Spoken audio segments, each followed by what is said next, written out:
Bonjour et bienvenue sur ma capsule AutoCAD. Donc, je me présente Stéphanie Racine, propriétaire de l'entreprise Cadasser, dessinatrice en bâtiment pour vous servir. Donc, je vous invite tout d'abord à aller visiter ma page web au www.stephanie-cadasser.com.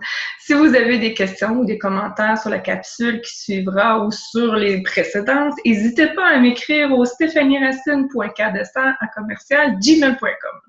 Donc, aujourd'hui, je vais vous parler du Design Center, comment l'utiliser, à quoi ça sert. Donc, je vais partager mon écran tout de suite pour vous montrer un peu de quoi on va parler aujourd'hui. Donc, comme d'habitude, je vous quitte un petit peu. Donc, ici, j'ai un dessin, moi, qui est à zéro. Il n'y a absolument rien dedans. Non? Donc, je n'ai pas de layout, je n'ai pas de layer, j'ai pas de paramètres non plus, de cotation, j'ai rien. Donc, moi, si je veux intégrer des choses dedans pour fonctionner avec ce dessin-là, je vais utiliser Design Center. En fait, le Design Center, c'est à ça qu'il sert. Il sert à intégrer des blocs, des éléments d'un dessin template à un autre dessin. Donc, pour accéder au Design Center, on passe par Tools, Palette, Design Center. Donc, je vais me remettre au Home. Pour avoir, justement, pour setuper un peu le petit bouton Home, c'est très facile. Vous appuyez sur le dossier que vous désirez avoir comme dossier de maître, dossier d'accueil un peu, puis vous faites Set as Home. C'est simple comme ça. Donc, pour le navigateur un peu de la boîte de dialogue qui vient de s'ouvrir, vous avez tous les accès, dans le fond, pour voguer sur cette paramétrie-là, ici, là, en liste. Moi, j'aime beaucoup fonctionner avec le vu, en fait, le vu qui est par grosseur d'icônes. Les grosseurs d'icônes, vous pouvez les céduler, là, les setuper juste ici. Ensuite, je fonctionne aussi avec l'élément Preview, qui est juste ici. Donc, dès que je sélectionne un élément, il va me montrer ce que c'est un peu. Puis vous avez aussi la description. Moi, la description, personnellement, je ne l'utilise pas, mais ça, c'est à votre choix. Donc, un peu la façon que ça fonctionne, c'est que chacun des éléments a des sous-dossiers. Donc, moi, je vais aller chercher mon template que j'utilise. Donc, à chaque fois que vous ouvrez votre dessin, vous appuyez sur le plus, il y a toujours quelque chose qui s'ajoute. Vous pouvez insérer de tout. Tout ce qui est ici, vous pouvez l'insérer. Donc, bloc. Dès que vous ouvrez un élément de bloc, vous voyez les blocs qui sont intégrés dans chacun des dessins que vous avez sélectionnés. Puis c'est quand même assez simple. Vous n'avez qu'à sélectionner l'objet. Un, vous voyez Preview. Deux, vous faites un bouton de droite et vous insérez le bloc, tout simplement. Donc, il vous ouvre le boîte de dialogue de bloc que vous utilisez en temps normal avec AutoCAD.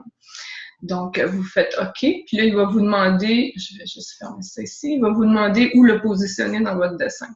C'est tout ce que vous avez à faire. Moi, habituellement, j'utilise toujours le layer 0.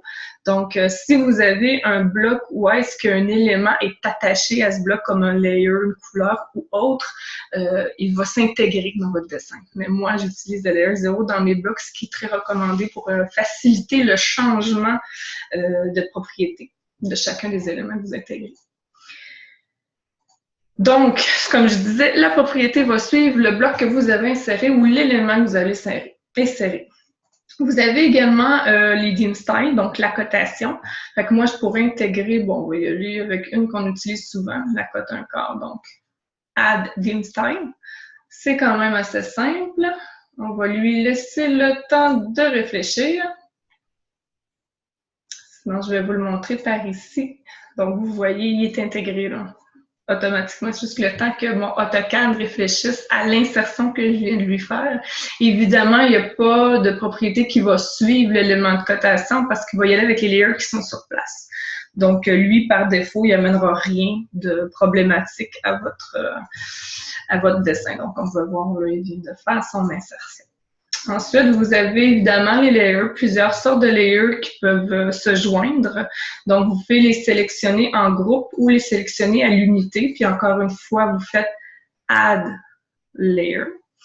Et là, ensuite, vous allez pouvoir constater qu'il est inséré. Donc, charpente, il vient avec sa couleur, il vient vraiment avec sa nature, ses propriétés propres à elle, à l'élément, se joint et il est intégré tel quel.